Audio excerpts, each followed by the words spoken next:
Hey everybody, welcome back to my channel. My name is Zara and today I'm going to be doing a review of the Maleficent 7 by Cameron Johnston. This is a really fun book. It's a great book to read in between some of the heavier stuff that you might be reading. It's a standalone. I love fantasy standalones. It reads very quick. A quick summary of the plot. So the plot is that you are following essentially a military commander in her quest to help protect her village. With the help of essentially her right hand, she essentially tries to pull together this gang of ragtag characters who help her protect her village. The kind of crux of it is that none of these people like each other. They were working together and then the gang split up because of certain actions that the ex-military commander did. And so they don't trust each other, they don't like each other, but they are all there to help her because there is something in it for them to be a part of helping her, essentially. So they all get something at the end of it if they help her. We follow a wide range of kind of fantasy archetypes. We have a demonologist, we have a necromancer, we have an orc, a vampire, a god. We also have an alchemist. Like, it's really cool. I've not read a book with so many different types of characters in a while, and I really enjoyed it. It's kind of nice to see their individual quirks, their individual strengths, and I think Johnston did a really good way of keeping each character very alive and like having a very different identities without constantly having to repeat their identity, if that makes sense. They all kind of fell into very specific archetypes. I think it was done really well. You remember who is the demonologist, you remember who the orc is or who the god is or who the alchemist is, and he doesn't do it in an obvious way, which I really liked. The other thing that I really liked is certain characters. As you all know, I'm a very character-driven reader. For me, I have to really buy into the characters, their motivations, the interactions between these characters have to feel believable. And boy, there are plenty of instances where that happens. There are a couple of characters in particular that I really liked. Tianach and Amog, their banter is hilarious. Tianach is the god and Amog is an orc. And they just bounce off each other so well. Like, Amog is extremely deadpan. Tianach is this kind of somewhat insecure god, like he's kind of past his time, and their interactions are just amazing. I loved it. Like, I loved their parts together the most because they were just so good. The other thing that I really liked is how Johnston contrasts these very strong personalities and these very strong characters with the fact that they're protecting humans, right? Like, just kind of normal people living their life, normal villagers. And there's one character in particular, Penny, who we see her as a contrast to these supernatural beings. She has no supernatural powers. She is just a normal average villager who is trying to protect her family. And she acts as a bit of kind of light relief in a sense because she grounds these characters, these supernatural beings, and she kind of steps up. And I loved it. I love seeing this normal human being kind of step up and take on a very important role in this world. I liked the dynamic, and I really liked the dynamic between her and the rest of the cast. I just thought it was really done well. And I like female characters who have limitations. I don't like female characters who can do everything because that's obviously not realistic. The other thing that I really liked is the general pacing and the fact that there's just a lot going on. There's a lot of twists and turns. There's just so many different threads happening at the same time because you follow the different characters. It's multi-POV, so you follow the different characters throughout and you're just kind of flitting. It kind of feels like you're in a battle or you're preparing for a war, and you're just kind of switching between cameras. Like, if everybody was wearing a camera on their head, it would be like you're switching between different cameras. And I think that's quite hard to do. I think Abercrombie is like one of the only authors that can do that exceptionally well. And I think Johnston did a very good job of it as well. I like the very fast-paced nature of it and the fact that you are flitting between different characters all the time, which might not work for some people, but it worked for me. The other thing that I really enjoyed is some of the kind of overarching themes. There's a lot of talk about like religion in this book. Ultimately, that's kind of one of the core premises of the book, is that this ragtag group of people is trying to fight against essentially religious fanaticism. It's really interesting how it provides a little bit of commentary on how, you know, religion can be used as a weapon and how different people respond to that, both in a way where they, you know, charge with the religious flag, and then you have other people on the other side who are like, what is this? It's very interesting to see both sides of that, because you do get the perspective of one of the characters who was on the other side of the battle.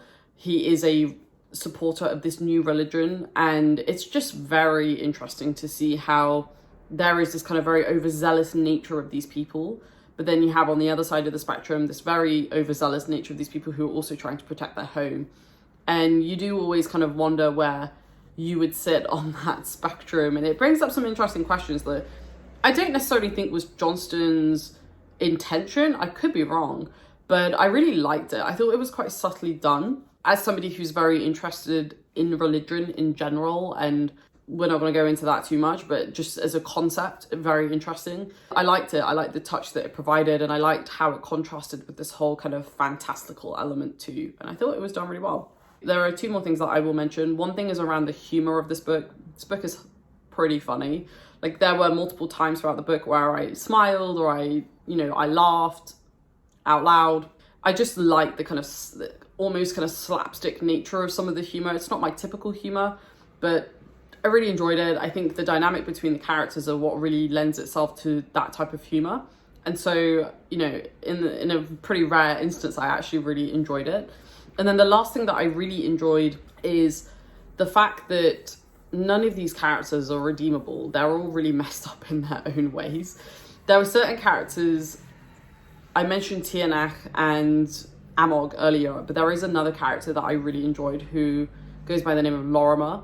Lorimer is a vampire. He's just such a good character. I actually wouldn't mind just reading a book about him, like an origin story about him or something. He's the one that they all kind of look up to, but Lorimer is he's got his own quirks, being a vampire, obviously, and you see him kind of being torn between that side of him, but then also trying to do what is right for him and his people. And seeing that like internal dynamic is quite fun to read. Like, I really like his character. Like, everybody kind of looks to him as well as a leader, and I love those types of characters that are kind of shown as being somebody that everybody looks up to, and he's super smart and like kind of ahead of everybody else, but then he's got this very dry, sarcastic British humor, which, as we all know, is my type of humor. I'm dry, I'm sarcastic, I'm British, so we tick all those boxes. The humor was great, and I think that manifested in certain characters very well, and I think Lorimer was definitely one of those. The things that I didn't necessarily like as much with the book, or that you might struggle with as a reader, are the fact that it can be a little bit cheesy. The dialogue can feel a little bit contrived. It can feel a little bit like nobody speaks like that. There's moments where, they're in the middle of a battle and people are talking like full on, and it's like, that would never happen. Or they say really just cheesy stuff, and it's like, why? Why are you saying that? But then I think if you take it with the overall tone of the book, I think it's fine. It kind of works, because that is kind of the humor. I would describe it. The humor is a little bit cheesy. The other thing that I will also mention is the fact that the first 150 pages are a little bit repetitive. This book is split into 3 parts. First part is essentially getting the group back together. Second part is prepping for the battle. And then third part is the battle. And the first part is very repetitive after a while, because there's 6 or 7 people that they're trying to get on board, and it just gets repetitive after a while, because you're going through each character that they need to get on board. By the time you get to like the 3rd or the 4th one, you're like, okay, cool, this is just the same thing now. So that's my only downside, but it does move very quickly. It does read very quickly. You do kind of get insight into their individual quirks as well as you go through that. So it's not the end of the world, but just be aware of the fact that it is a bit repetitive at the start. Once we go into part 2 though, that kind of goes away, which is good. The last thing I will mention is the fact that this book is very violent. There's, it's a true grimdark fantasy. There's violence, there's swearing, there's mentions of things that you wouldn't mention in a civilized society. And it's a lot. It's a lot. I mean, the humor definitely counteracts that, so definitely keep that in mind. But if you are somebody who doesn't like very gory violence in your books, you're not going to enjoy it, and I definitely would recommend staying away from it. So overall, I ended up giving this book a 4 out of 5 stars. It is the first Johnston book that I've read. I do actually have the Traitor God, the first book in the Traitor God duology, which I will read at some point. But overall, I think it was a solid fantasy grimdark standalone. It was funny, it was generally paced very well, the characters were interesting, and I was definitely bought into some of them. And I think overall it's a very solid book to pick up. So let me know if you've read it down below. Let's have a chat about it. If not, or if you have any questions about it, let me know. I'm happy to answer them as well without any spoilers. If you like this video, please give it a thumbs up, and I will see you in the next one. Stay safe, take care, and I'll speak to you soon.